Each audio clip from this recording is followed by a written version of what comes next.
ସମସ୍ତ ମୋର ପ୍ରିୟ ଦର୍ଶକ ବନ୍ଧୁମାନଙ୍କୁ ସତପନ୍ଥ ମାର୍ଗ ଚ୍ୟାନେଲକୁ ସ୍ୱାଗତ। ସତଗୁରୁ କବୀର ସାହେବଙ୍କ ଚରଣ କମଳରେ କୋଟି କୋଟି ସତ୍ସାହେବ। ସମସ୍ତଙ୍କୁ ମୋର ସତ୍ସାହେବ। ପୂର୍ବ ଭାଗ ବିଷୟରେ ପୂର୍ବ ଏପିସୋଡ଼ରେ ମୁଁ ଆପଣମାନଙ୍କୁ ଦେଖାଇଥିଲି ସତଗୁରୁ କବୀର ସାହେବଙ୍କର ଶିଷ୍ୟ ସନ୍ଥ ଇନ୍ଦ୍ରମଣି ସାହେବ ଯେଉଁ ପୁସ୍ତକ ରଚନା କରିଛନ୍ତି, ସେହି ପୁସ୍ତକର ପୂର୍ବ ଭାଗରେ ମୁଁ ଆପଣଙ୍କୁ ଦେଖାଇ ସାରିଛି। ଆହୁରି କିଛି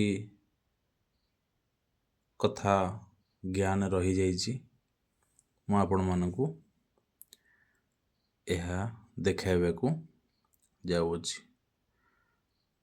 ସେହି ପୁସ୍ତକ ଯାହାର ନାମ ସତ୍ୟସାର ସିଦ୍ଧାନ୍ତ ମୁଁ କ'ଣ କରିବି। ସତଗୁରୁ କବୀର ସାହେବଙ୍କ ଦୟାରୁ ସନ୍ଥ ଇନ୍ଦ୍ରମଣି ସାହେବ ରଚନା କରିଛନ୍ତି। ଦେଖନ୍ତୁ, ଯାହାକି ସତ୍ୟ ଉପରେ ଆଧାରିତ। ଯେଉଁ ସତ୍ୟକୁ ମନୁଷ୍ୟ ଧାରଣ କଲେ ମନୁଷ୍ୟ ଜୀବନ ସଫଳ ହୋଇଥାଏ।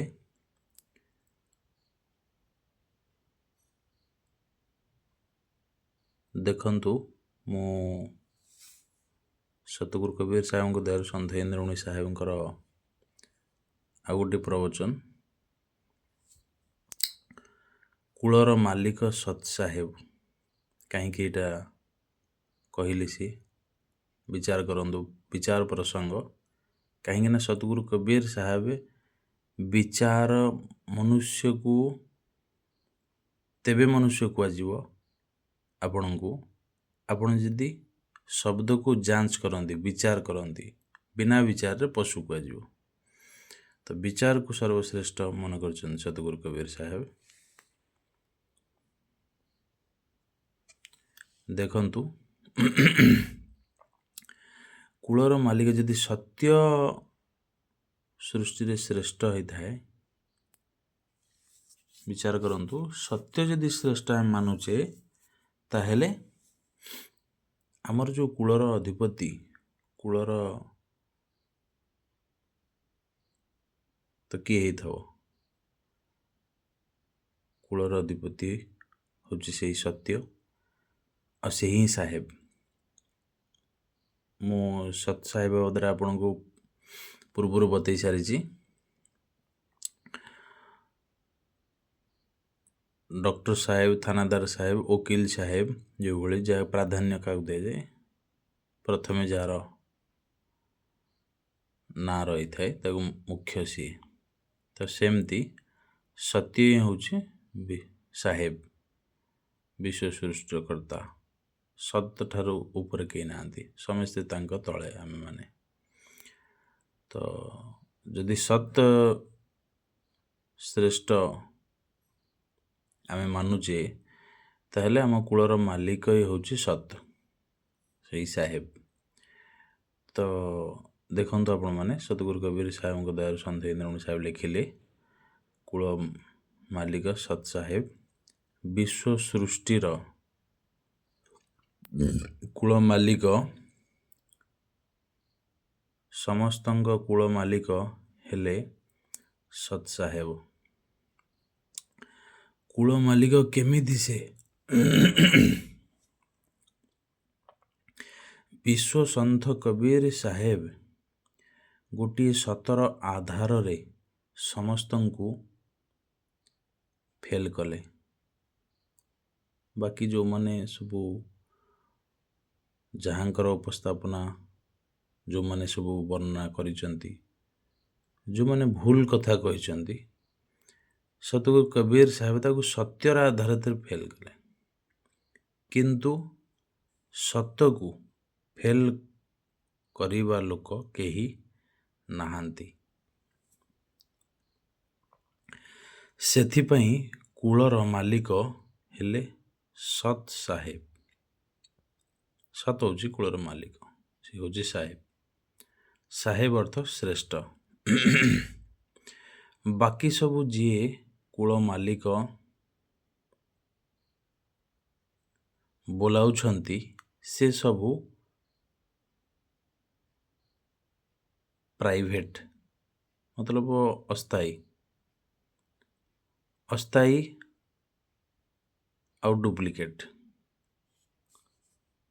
ସନ୍ଥ କବୀର ବିଶ୍ୱ ସୃଷ୍ଟିର ସତଗୁରୁ ଏବଂ ଶବ୍ଦ ବଣିଆ ମଧ୍ୟ। ଶବ୍ଦକୁ ଯାଞ୍ଚ କରନ୍ତି। ଆମେ ଯେକୌଣସି ଶବ୍ଦ ଆଲୋଚନା କରୁଛେ, ଯାହା ଆମ ମୁଖରୁ ବାହାରୁଛି, ଯେଉଁ ଶବ୍ଦ ଆମେ ଲେଖୁଛେ କରୁଛେ ଯାହା ବି କରିଛେ, ତ ଶବ୍ଦର ବଣିଆ ମତଲବ ବଣିଆ ସୁନା ଚିହ୍ନେ। ବିନା ବଣିଆରେ ସୁନା ଚିହ୍ନିବା ମୁସ୍କିଲ। ବଣିଆ ହିଁ ପ୍ରପର ସୁନା ଚିହ୍ନି ପାରିବ। ସେମିତି ସତ୍ୟକୁ ଚିହ୍ନିଲା ବାଲା, ଜାଣିଲା ବାଲା, ସେରେ ବି ସତଗୁରୁ ଏହାର ଅଧିପତି। ପ୍ରତ୍ୟେକ ଜିନିଷର ଯାହାକୁ ଜ୍ଞାନ ଅଛି ସେ ସେୟାକୁ ବୁଝିପାରିବ, ଜାଣିପାରିବ। ସତ୍ୟର ଜ୍ଞାନ ନାହିଁ ମାତ୍ର ତମେ ସତଗୁରୁ ନୁହେଁ, ତ ସତ୍ୟର ଜ୍ଞାନ ହେଇନଥିବ କେବେ ହେଲେ। ତ ସେଇଭଳି ବଣିଆ ଯଦି ହେଇଥିବ ସେ ସୁନା ଚିହ୍ନି ପାରିବ, ନହେଲେ ଜାଣିପାରିବନି। ଅନ୍ୟମାନେ ଧୋକା ଖାଇଯିବେ।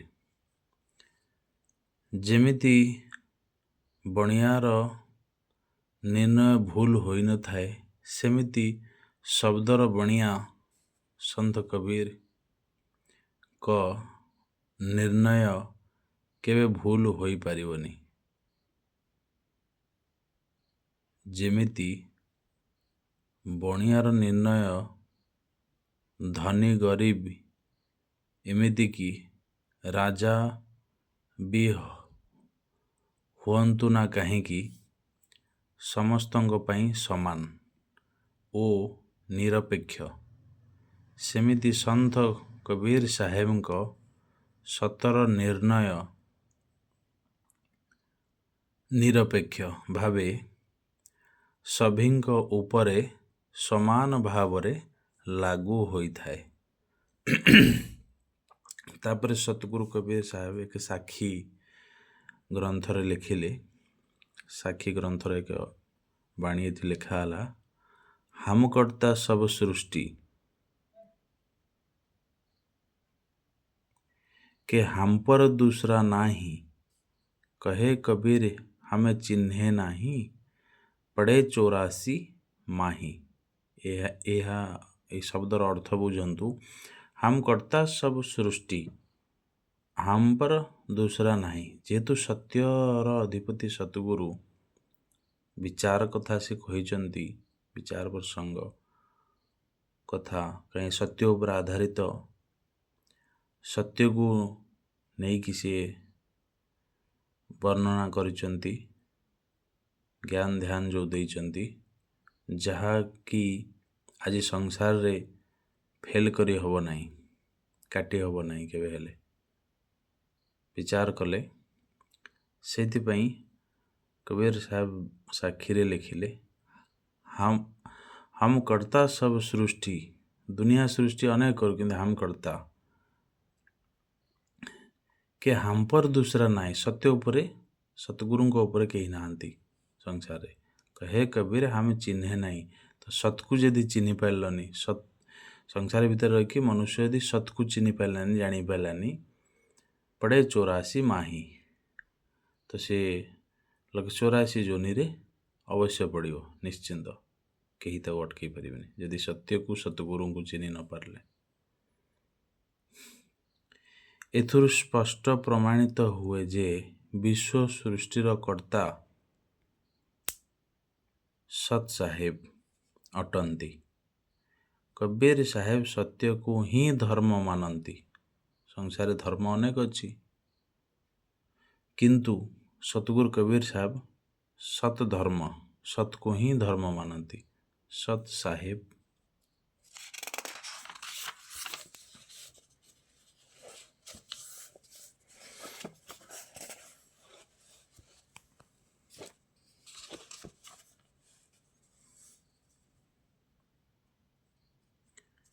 ସତ୍ ଧର୍ମ, ସତ୍ ନାମ ସତ୍ ଧର୍ମ ସତ୍ ପନ୍ଥ ଜୀବକୁ ଶାନ୍ତି ନିମନ୍ତେ ଚଲାଇଛନ୍ତି। ସତଗୁରୁ କବୀର ସାହେବ ଏହାର ଅଧିପତି ଚଲାଇଛନ୍ତି। ଶବ୍ଦକୋଶରେ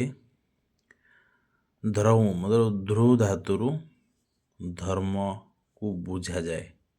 ଶବ୍ଦକୋଶରେ ଧ୍ରୁ ଧାତୁରୁ ଧର୍ମ ବୁଝାଯାଏ।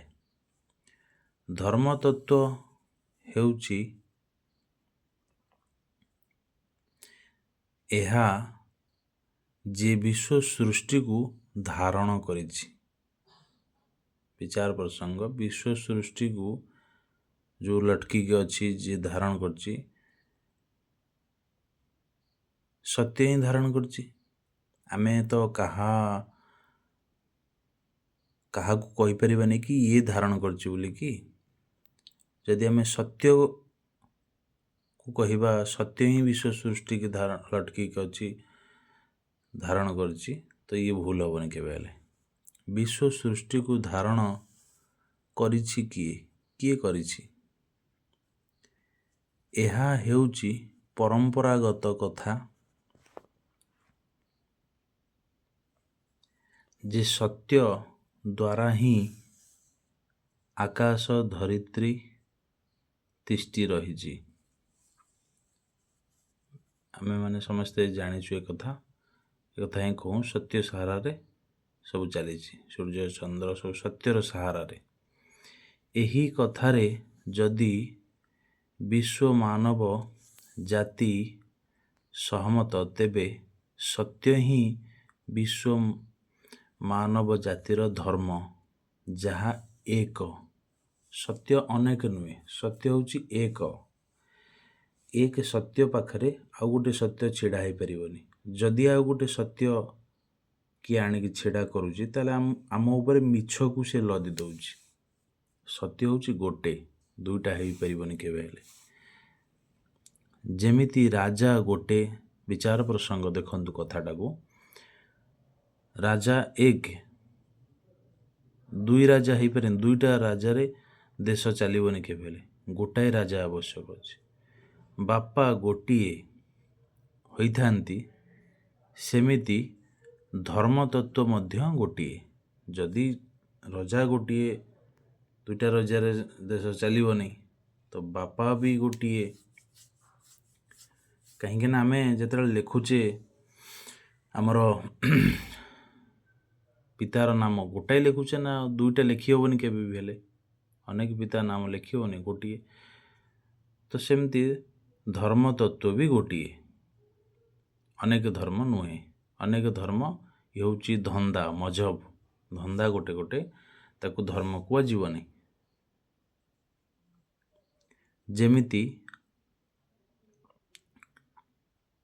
ସିଂହୀର କ୍ଷୀରରେ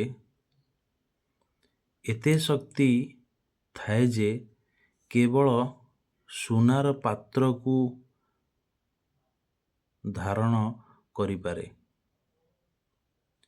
ସୁନାର ଯେଉଁ ପାତ୍ର ଆମର ଅଛି, ତ ଏ କଥା ଆପଣ ଜାଣିଥିବେ କି ନାହିଁ ଜାଣି ରଖନ୍ତୁ। ଗୋଟେ ସିଂହୀର ତାର ଯେଉଁ କ୍ଷୀର, ସିଏ କଂସା, ପିତ୍ତଳ, ତମ୍ବା କେଉଁଥିରେ ସିଏ କେଉଁ ବର୍ତ୍ତନରେ ମତଲବ ଧାରଣ କରି ରଖି ହେବନି ତାକୁ। କେବଳ ସୁନାର ବର୍ତ୍ତନରେ ହିଁ ତାର କ୍ଷୀର ରହିପାରିବ। ଆଉ ଯେଉଁ ଯେକୌଣସି ବର୍ତ୍ତନରେ ଆପଣ ରଖିବେ, ଏଇଟା ଫୁଟିଯିବ। ଆପଣ ବିଚାର କରନ୍ତୁ କଥାକୁ, ଏହାକୁ ଆପଣ ପରୀକ୍ଷା ବି କରିପାରିବେ। ମାତ୍ର ତାକୁ ଧାରଣ କରିପାରେ, ଅନ୍ୟ କୌଣସି ପାତ୍ର ତାକୁ ଧାରଣ କରିପାରେ ନାହିଁ। ସେହିଭଳି ଭାବେ ସତ୍ ସାହେବ ବା ସତ୍ ଗୁରୁଙ୍କ ଦ୍ୱାରା ଦିଆଯାଇଥିବା ନାମ ବି ସେହି ବ୍ୟକ୍ତି ହିଁ ବୁଝିପାରିବ, ଯିଏ ସଚ୍ଚା ଗୁରୁଙ୍କ ପ୍ରକୃତ ଅଂଶ ହୋଇଥିବ। ବିଚାର ପ୍ରସଙ୍ଗ ଇଏ କଥା।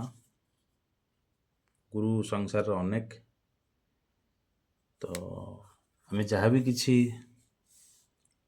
ପାଇଛେ, ଯାହା ବି କିଛି କରୁଛେ, ଏସବୁ ଗୁରୁଙ୍କ ଦୟାରୁ। ଆଜି ଆମେ ଯଦି ଈଶ୍ୱର ଆଲା ଖୁଦା ଗଡ଼ ଯାହା ବି ଆମେ କିଛି ଆମେ ପ୍ରାପ୍ତ କରୁଛେ, ଭଗବାନ ଆମେ ଏହାକୁ ପ୍ରାପ୍ତ କରି ଗୁରୁର ଆବଶ୍ୟକ ଅଛି। ତ ଗୁରୁ ବିନା ଏସବୁ କିଛି ପ୍ରାପ୍ତ କରିହେବନି। ଆମେ ଯାହା ବି କିଛି ଶିକ୍ଷାଠୁ ଆରମ୍ଭ କରି ଯିଏ ଯାହା ଜ୍ଞାନ ଆଜି ଅର୍ଜନ କରିଛି ସବୁ ଗୁରୁଙ୍କ ଦୟାରୁ। ଆମେ ଆଜି ଭଗବାନଙ୍କୁ ଚିହ୍ନିଛେ ବି, ଭଗବାନଙ୍କୁ ପାଇବାକୁ ହେଲେ ଗୁରୁର ଆବଶ୍ୟକ ଅଛି। ଯିଏ ବି ଖୋଜୁଛନ୍ତି ଭଗବାନଙ୍କୁ, ବିନା ଗୁରୁରେ ଭଗବାନ ପାଇପାରିବେନି। ଯେଉଁଭଳି ତ ସେଇଭଳି ସତଗୁରୁ କବିର ସାହେବ କହିଲେ, ତ ଗୁରୁଙ୍କ ଦ୍ୱାରା ଦିଆଯାଇଥିବା ନାମ, ଯେଉଁ ସତଗୁରୁ ଯେଉଁ ସତ୍ୟର ନାମ ରଖିଛନ୍ତି, ଯେଉଁ ନାମ ଏକ ଅନେକ ନୁହେଁ, ସବୁ ଘଟରେ ଅଛି। ଯେମିତି ବିଚାର ପ୍ରସଙ୍ଗ ଗୋଟେ କଥା, ଗୋଟେ ଶରୀରରେ ଗୋଟେ ଜୀବାତ୍ମା ରହିବ, 2-4ଟା ଜୀବାତ୍ମା ରହିପାରିବ ନାହିଁ। ତେଣୁକରି ସତ୍ୟ ହିଁ ଗୋଟେ, ଅନେକ ସତ୍ୟ ହେଇପାରିବନି କେବେ ହେଲେ।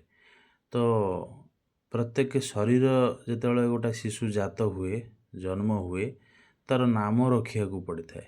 ବିନା ନାମରେ ତାକୁ ଚିହ୍ନିବ ବା କିଏ? ନାମର ଆବଶ୍ୟକ ଅଛି।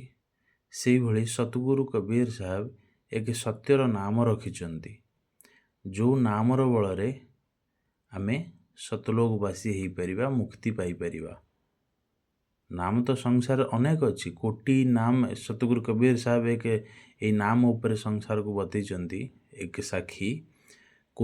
ମୁଁ ଆଗାମୀ ଏପିସୋଡ଼ରେ ମୁଁ ଆପଣଙ୍କୁ ଜଣେଇବି, କିନ୍ତୁ ମୋର ବର୍ତ୍ତମାନ ମନେ ପଡ଼ିଯାଇଛି କି ବାଣୀ ସତଗୁରୁ କବୀର ସାହେବଙ୍କର, ମୁଁ ଆପଣଙ୍କୁ ବତଉଛି। ତ ସତଗୁରୁ କବୀର ସାହେବ କହିଲେ, କୋଟି ନାମ ସଂସାର ମେ ତାତେ ମୁକ୍ତି ନା ହୋଏ, ଆଦି ନାମ ନିଜ ଗୁପ୍ତ ଜପ ବୁଝେ ବିରଲା କୋଏ। ବର୍ଣ୍ଣନା କଲେ ତ ବହୁତ ବଡ଼ ହେବ, ବାଣୀଟା ଶୁଣି ରଖିଥାନ୍ତୁ। ସଂସାରରେ କୋଟି ନାମ, ଅନେକ ନାମ ଅଛି, ଯେଉଁ ନାମରେ ସଂସାର ମୁକ୍ତି ପାଇପାରିବନି ସେ ନାମକୁ ଧ୍ୟାନ କଲେ। ଆଦି ନାମ, ସୃଷ୍ଟି ଆରମ୍ଭରୁ ଯେଉଁ ନାମ ଆସିଛି, ଯେ ପର୍ଯ୍ୟନ୍ତ ସେ ନାମକୁ ଆମେ ନ ପାଇଛେ, ପ୍ରତ୍ୟେକ ଘଟରେ ବିରାଜମାନ ହୋଇ ସେଇ ନାମ, ଯେଉଁଟାକି ଅନୁଭବ କରିହେବ, ତାକୁ ମୁଖ ନିଃସୃତ ସେ ନାମ ନୁହେଁ, ଅନୁଭବ କରିହେବ। ବିଚାର କଲେ ମାଲୁମ ପଡ଼ିବ, ଜଣାପଡ଼ିବ। ତ ସେଇ ନାମ ହିଁ ପ୍ରତ୍ୟେକ ବ୍ୟକ୍ତିଙ୍କ ଠାରେ ଅଛି, ଆଉ ସେ ଏକ, ଅନେକ ନୁହେଁ। ଚାहे ସିଏ ହିନ୍ଦୁ, ମୁସଲମାନ, ଖ୍ରୀଷ୍ଟିଆନ, ଜୈନ, ଯିଏ ବି ଅନେକ, ପ୍ରତ୍ୟେକ ମନୁଷ୍ୟ ଠାରେ ସେ ନାମ ଅଛି। ସଂସାର ଯେଉଁ, ସେଥିପାଇଁ ଅନେକ ନାମକୁ ଈଶ୍ୱର ଆଲା ଖୁଦା ଗଡ଼ ଅନେକ ନାମରେ ଠାକୁର, ବ୍ରହ୍ମା, ବିଷ୍ଣୁ, ଅନେକ ଇତ୍ୟାଦି ଇତ୍ୟାଦି ନାମରେ କିଏ କେଉଁ ନାମ ନେଉଛି, ସେ ନାମ ଭୌତିକବାଦୀ ନାମ। ଅସଲି ନାମ ହେଉଛି ଏକ, ଯେଉଁଟାକି ଘଟ ଭିତରେ ଅଛି, ପ୍ରତ୍ୟେକ ଘଟରେ ବିରାଜମାନ, ସେ ହେଉଛି ସତ୍ୟର ନାମ। ତେଣୁକରି କବୀର ସାହେବ ଯେଉଁ ସତନାମ ବାବଦରେ କହିଲେ, ନାମ ବି ସେହି ବ୍ୟକ୍ତି ବୁଝି, ଏଇ ସତ୍ୟ ନାମକୁ ସେହି ବ୍ୟକ୍ତି ବୁଝିପାରିବ ଯିଏ ସଚ୍ଚା ଗୁରୁଙ୍କ, ସତ୍ ଗୁରୁଙ୍କୁ ଖୋଜୁଥିବ, ସତ୍କୁ ଖୋଜୁଥିବ, ସେଇ ପ୍ରକୃତ ବ୍ୟକ୍ତି ହିଁ ଏ ନାମର ଅଧିକାରୀ। ଏ ନାମକୁ ଧାରଣ କରି ସଂସାରରୁ ପାର ପାଇବ, ବିଚାର କରିବ, ଇଚ୍ଛା କରିବ, ତେବେ ଯାଇକି ଏ ନାମ ତାକୁ ମିଳିପାରିବ। ଖୋଜିବ ଯିଏ, ସତ୍ୟ କ'ଣ ଜାଣେ, ମୁଁ କିଏ, କେଉଁଠୁ ଆସିଛି, ଅସଲି ମୋ ନାଁ କ'ଣ? ଏ ଯେଉଁ ଭୌତିକବାଦୀ ନାମ ତ ଇଏ ନାଶବାନ, ଇଏ ତ ନାଶ ହୋଇଯିବ। ଅସଲି ନାମ ଆ ଭିତରେ ଯିଏ ଅଛି, ତ ସେକୁ ବିଚାର କଲେ, ଅନୁଭବ କଲେ, ତେବେ ଯାଇ ସଂସାରରେ ପାର ଉତାର ହୋଇପାରେ। ସେଥିପାଇଁ ସତଗୁରୁ କବୀର ସାହେବ ସତଗୁରୁ କବୀର ସାହେବଙ୍କ ଦୟାରୁ ସନ୍ଥ ଇନ୍ଦ୍ରମଣି ସାହେବ ଏହି ପ୍ରବଚନଟେ ଦେଇଛନ୍ତି, ଯାହାର ନାମ କୁଳର ମାଲିକ ସତ୍ ସାହେବ। ଏ ବିଷୟବସ୍ତୁକୁ ମୁଁ ଆପଣମାନଙ୍କ ପାଖରେ ଦେଖେଇଲି ଆପଣ ଏହାକୁ ବିଚାର କରନ୍ତୁ, ବୁଝନ୍ତୁ, ପ୍ରମାଣର ସହିତ ଦେଖେଇଲି ଆପଣଙ୍କୁ। ବିଚାର କରନ୍ତୁ, ବିଚାର କରିକି ଆପଣ ଏ ରାସ୍ତାରେ ଚାଲିଲେ ମୁଁ ବହୁତ ଖୁସି ହେବି। ଆପଣ ନିଜ ଜୀବନକୁ ସଫଳ କରିବେ। ଆଉ ଇଏ ଭିଡ଼ିଓଟିକୁ ଆପଣ ସବସ୍କ୍ରାଇବ୍, ଚ୍ୟାନେଲକୁ ମୋର ସବସ୍କ୍ରାଇବ୍, ଲାଇକ୍ ଆଣ୍ଡ ସେୟାର କରନ୍ତୁ, ଯେ କି ଜନ ପାଖରେ, ପ୍ରତ୍ୟେକ ବ୍ୟକ୍ତିଙ୍କ ମନୁଷ୍ୟ ପାଖରେ ପହଞ୍ଚି ପାରିବ, ଯାହାଫଳରେ କି ଏହି ରାସ୍ତାରେ ଚାଲି ସତ୍ୟକୁ ଆଧାର କରି ଚାଲି ନିଜ ଜୀବନକୁ ସଫଳ କରିପାରିବେ। ସମସ୍ତଙ୍କୁ ମୋର ସତ୍ ସାହେବ।